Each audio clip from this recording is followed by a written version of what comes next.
Vitamin D মানে শুধু একটা নিউট্রিয়েন্ট না, এটা আসলে একটা প্রাচীন মলিকিউল যার সাথে সূর্যের একটা অদ্ভুত আদিম কানেকশন আছে। চলুন এই অসাধারণ সংযোগটার একদম ভেতরে ঢুমারা যাক। তো আজ আমরা কি দেখব? আমরা একদম প্রাচীন সমুদ্র থেকে শুরু করে আমাদের আধুনিক স্বাস্থ্য পর্যন্ত পুরো জার্নিটা দেখব। মানে এর ইতিহাস কি, আমাদের ত্বকে এটা কিভাবে তৈরি হয়, আর আজকের দুনিয়ায় এর অভাবটাই বা এত বেশি কেন। তো চলুন শুরু করা যাক। আমাদের গল্পটা শুরু হচ্ছে অনেক অনেক পেছনে, মানে প্রায় ৫০ কোটি বছর আগে, যখন পৃথিবীতে জীবন সবেমাত্র বিকশিত হচ্ছে। ভাবতে অবাক লাগে, তাই না? এই পৃথিবীতে প্রাণের শুরু থেকেই, মানে ৫০ কোটি বছরেরও বেশি সময় ধরে জীবেরা সূর্যের আলো ব্যবহার করে এই ভিটামিনটা তৈরি করে আসছে। এটা কোনো নতুন কিছু নয়, বরং জীবনের একটা মৌলিক অংশ।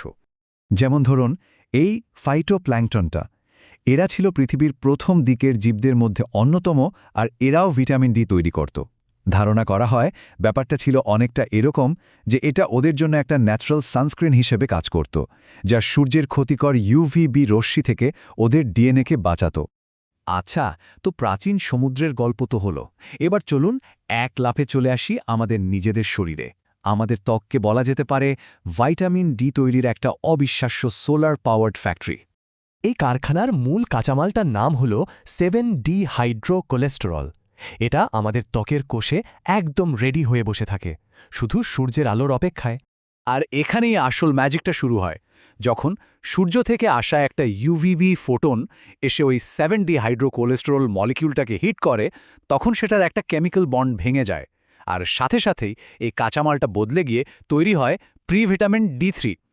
এটাই হলো পুরো প্রক্রিয়ার প্রথম আর সবচেয়ে জরুরি ধাপ। কিন্তু প্রশ্ন হলো, আমাদের শরীরের ভেতর এই কাজটা এত নিখুঁতভাবে এত তাড়াতাড়ি হয় কি করে? এর পেছনে কিন্তু একটা দারুণ ইন্টারেস্টিং বিজ্ঞান আছে। দেখুন, যদি এই একই প্রক্রিয়া একটা ল্যাবের টেস্ট টিউবে করা হয়, তাহলে সেটা ভীষণ ধীর গতিতে হয়। কিন্তু আমাদের ত্বকের ভেতরে এই রূপান্তরটাও 10 গুণেরও বেশি স্পিডে হয়। এর কারণ হলো আমাদের ত্বকের কোষের গঠনটাই এমন, যা এই প্রক্রিয়াটাকে মারাত্মকভাবে গতি বাড়িয়ে দেয়। বিশ্বাস করতে কষ্ট হলেও সত্যি যে ভিটামিন ডি3 থেকে ভিটামিন ডি3তে পরিণত হতে এর হাফ লাইফ বা অর্ধ জীবনকাল লাগে মাত্র ৮ ঘন্টা, যখন তাপমাত্রা থাকে ২৫ ডিগ্রি সেলসিয়াস। এটা একটা অসাধারণ স্পিড। এই গ্রাফটা দেখলেই পুরো ব্যাপারটা পরিষ্কার হয়ে যায়। দেখুন, সলিড লাইনটা যেটা ত্বকের ভেতরের অবস্থা দেখাচ্ছে, সেটা কত দ্রুত ওপরে উঠছে, আর ডটেড লাইনটা মানে ল্যাবের দ্রবণে যা হচ্ছে সেটা অনেক ধীর। এর কারণ আমাদের ত্বকের কোষের যে মেমব্রেন বা ঝিল্লি আছে, সেটা একটা আণবিক সাঁড়াশির মতো কাজ করে। এটা ভিটামিন ডি মলিকিউলটাকে ঠিকঠাক অ্যাঙ্গেলে চেপে ধরে, যার ফলে সেটা খুব সহজেই আর দ্রুত ভিটামিন ডি3তে বদলে যেতে পারে। তো ভিটামিন ডি তো তৈরি হলো, কিন্তু এরপর শুরু হয় ওর আসল যাত্রা আমাদের শরীরের ভেতর দিয়ে। কারণ ত্বকে তৈরি হবার পরই এটা কিন্তু ব্যবহারের জন্য পুরোপুরি তৈরি থাকে না। মজার ব্যাপার হলো, ত্বকে যেটা তৈরি হয় সেটা কিন্তু ফাইনাল প্রোডাক্ট না। এটাকে আরও দুটো ধাপে অ্যাক্টিভেট বা সক্রিয় করতে হয়।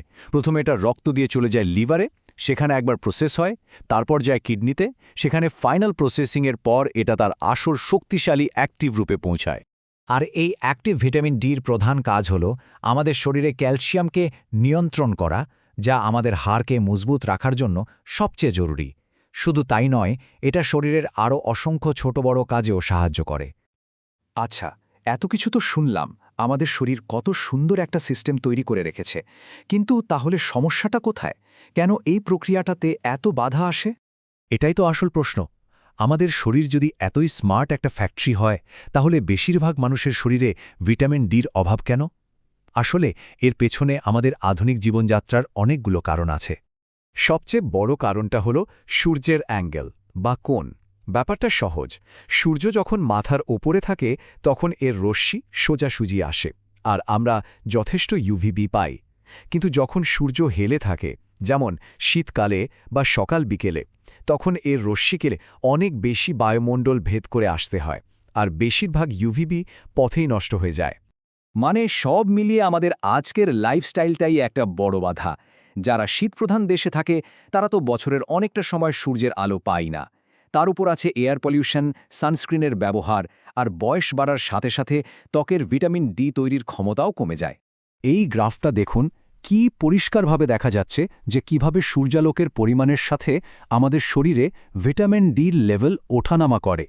আর এই ভিটামিনের দীর্ঘস্থায়ী অভাব কিন্তু ক্যান্সার, অটো ইমিউন ডিজিজ বা হার্টের রোগের মতো বড় বড় সমস্যা ঝুঁকি বাড়িয়ে দেয়।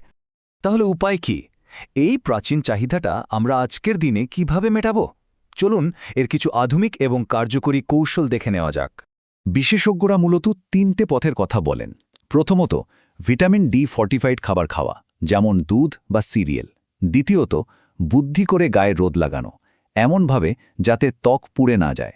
আর তৃতীয়ত, যখন সূর্যের আলো যথেষ্ট পাওয়া যায় না, তখন ডাক্তারের পরামর্শে সাপ্লিমেন্ট নেওয়া। শুনলে অবাক হবেন, একটা সময় এই বিষয়টাকে এত গুরুত্ব দেওয়া হতো যে বিয়ার আর সসেজের মতো খাবারেও ভিটামিন ডি মেশানো হতো।